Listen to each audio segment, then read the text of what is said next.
Health rainbow private limited. Glioma panel IDH1, IDH2 mutation, ATRX mutation और एक P19Q को deletion. Glioma panel क्या है और यह क्यों महत्वपूर्ण है? ग्लियोमा पैनल एक खास आणविक मॉलिक्यूलर जांच है जो ग्लियोमा दिमाग के ट्यूमर के ऊतक पर की जाती है। यह इसलिए जरूरी है क्योंकि यह ट्यूमर के ठीक प्रकार को पहचानने, वो कितना आक्रामक हो सकता है और सबसे अच्छा इलाज क्या होगा, ये बताने में मदद करता है। यह अब ग्लियोमा के निदान का एक बहुत ही महत्वपूर्ण हिस्सा है। IDH1 और IDH2 म्यूटेशन क्या होते हैं और ग्लियोमा में इनकी क्या भूमिका है? IDH1 और IDH2 हमारे शरीर में कुछ प्रोटीन, एंजाइम बनाने वाले जीन हैं। जब इनमें उत्परिवर्तन म्यूटेशन होता है तो ये प्रोटीन ठीक से काम नहीं करते। ग्लियोमा में इन म्यूटेशन का होना अक्सर बताता है कि ट्यूमर धीमी गति से बढ़ेगा और इलाज के प्रति बेहतर प्रतिक्रिया देगा। यह एक अच्छा संकेत माना जाता है। ATRX म्यूटेशन क्या है और यह ग्लियोमा के किस प्रकार से संबंधित है? ATRX भी एक जीन है जो DNA की मरम्मत में मदद करता है। जब इसमें म्यूटेशन होता है तो यह अक्सर IDH म्यूटेंट एस्ट्रोसाइटोमा, एक प्रकार का ग्लियोमा, में पाया जाता है। ये डॉक्टरों को ग्लियोमा के विभिन्न उपप्रकारों को अलग करने में मदद करता है। एक P19Q को डिलेशन क्या होता है और यह ग्लियोमा के इलाज में कैसे मदद करता है? एक P19Q को डिलेशन का मतलब है गुणसूत्र क्रोमोसोम 1 और 19 के कुछ हिस्सों का एक साथ गायब हो जाना। यह ओलिगोडेंड्रोग्लियोमा नामक ग्लियोमा के प्रकार की एक खास पहचान है। जिन ट्यूमर में ये होता है वे कीमोथेरेपी और रेडिएशन के प्रति बहुत अच्छी प्रतिक्रिया देते हैं, जिससे मरीजों की जिंदगी बेहतर और लंबी हो सकती है। ये आणविक परीक्षण मॉलिक्यूलर टेस्ट्स कैसे किए जाते हैं?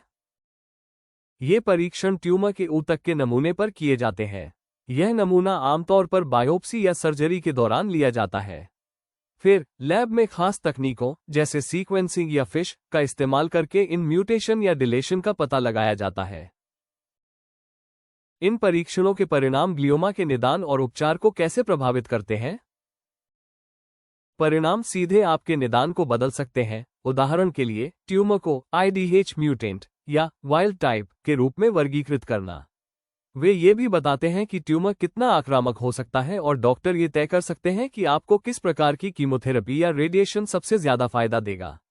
यह व्यक्तिगत उपचार का आधार बनता है। क्या सभी ग्लियोमा के रोगियों को ये आणविक परीक्षण करवाने चाहिए? हाँ, अब ये लगभग सभी ग्लियोमा के रोगियों के लिए मानक अभ्यास बन गया है। विश्व स्वास्थ्य संगठन WHO द्वारा ग्लियोमा के वर्गीकरण में भी इन आणविक मार्करों को शामिल किया गया है, क्योंकि वे पूर्वानुमान और उपचार के लिए बहुत महत्वपूर्ण है। इन परीक्षणों के परिणामों से मेरे ग्लियोमा का पूर्वानुमान प्रोग्नोसिस कैसे प्रभावित होगा? IDH म्यूटेशन और एक P19Q को डिलेशन का होना आमतौर पर बेहतर पूर्वानुमान से जुड़ा होता है, जिसका मतलब है कि ट्यूमर धीमी गति से बढ़ता है और इलाज के बाद परिणाम अच्छे होने की संभावना ज्यादा होती है। IDH वाइल्ड टाइप ग्लियोमा, विशेषकर ग्लियोब्लास्टोमा, का पूर्वानुमान अक्सर कम अनुकूल होता है।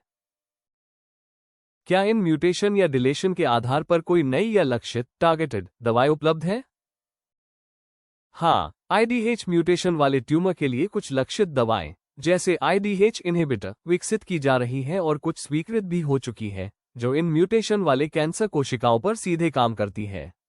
एक P19Q को डिलेशन वाले ट्यूमर PCV कीमोथेरेपी और रेडिएशन के प्रति बहुत अच्छी प्रतिक्रिया देते हैं। यदि इन मार्करों में से कोई भी मौजूद नहीं है, तो इसका क्या मतलब है? यदि ये मार्कर मौजूद नहीं है, तो इसका मतलब ये हो सकता है कि ट्यूमर एक अलग प्रकार का है, जैसे IDH वाइल्ड टाइप ग्लियोब्लास्टोमा। इन मामलों में ट्यूमर का व्यवहार अलग हो सकता है और डॉक्टर उसके अनुसार अलग उपचार रणनीतियां अपनाएंगे। For more information, visit us on www.healthrainbow.com. Health Rainbow Private Limited. Thank you.